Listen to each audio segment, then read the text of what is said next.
एक छोटे से गांव में कुमार सोहन रहता था। वो मिट्टी के बर्तन व खिलौने बनाया करता था और उसे शहर जाकर बेचा करता था।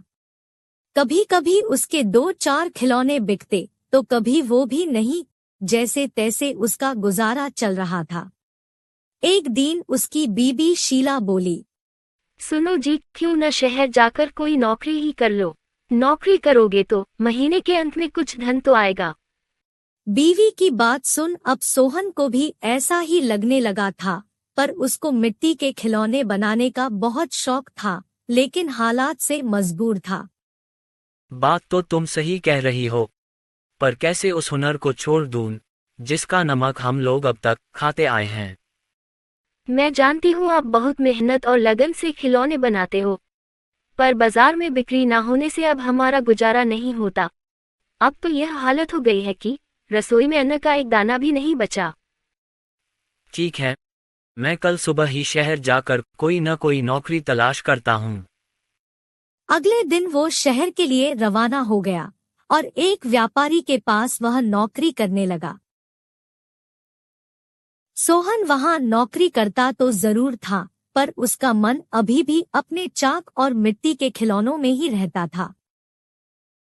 समय बीतता गया। एक दिन शहर में जहां वह काम करता था, उस मालिक के घर पर उसके बेटे निखिल का जन्मदिन था। सब महंगे महंगे तोहफे लेकर आए।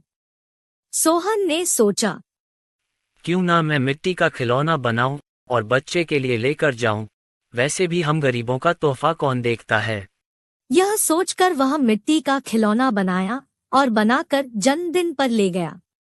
जब दावत खत्म हुई तो निखिल की नजर उस मिट्टी के खिलौने पर पड़ी। उसे वो हाथ में उठा लिया और खुश होकर और भी बच्चों को दिखाने लगा। खिलौना सभी बच्चों को बहुत पसंद आया और जिद करने लगे कि उनको भी वैसा ही खिलौना चाहिए।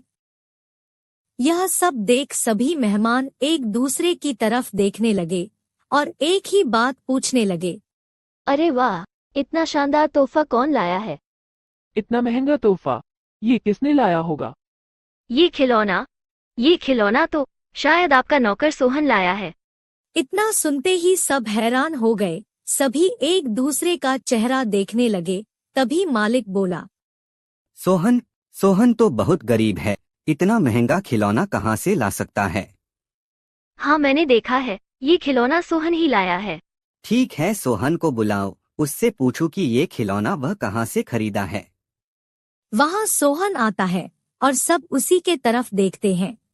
वह माहौल देखकर हैरान हो जाता है। मुझसे क्या गलती हुई, सब मुझे ही घूर रहे हैं। शायद मेरा खिलौना निखिल को पसंद नहीं आया होगा और बच्चों के सामने वो अपमानित होगा। कोई बात नहीं, मैं माफी मांग लूंगा। मालिक, क्या आपने मुझे बुलाया? हाँ सोहन, क्या यह खिलौना तुमने दिया है? हाँ मालिक। तुम यह खिलौना कहाँ से लेकर आए हो और इतना महंगा तोहफा तुम लाए कैसे? इतना सुन सोहन मन ही मन खुश होता है और मुस्कुराते हुए बोलता है, माफ कीजिएगा मालिक, ये कोई महंगा तोहफा नहीं है, यह मैंने खुद बनाया है। गांव में यही खिलौना बनाकर मैं अपने परिवार का गुजारा करता था, लेकिन इससे अब घर नहीं चलता, इसलिए आपके यहाँ नौकरी करने आया हूँ। अरे वाह, तुम क्या अभी है खिलौना बना सकते हो?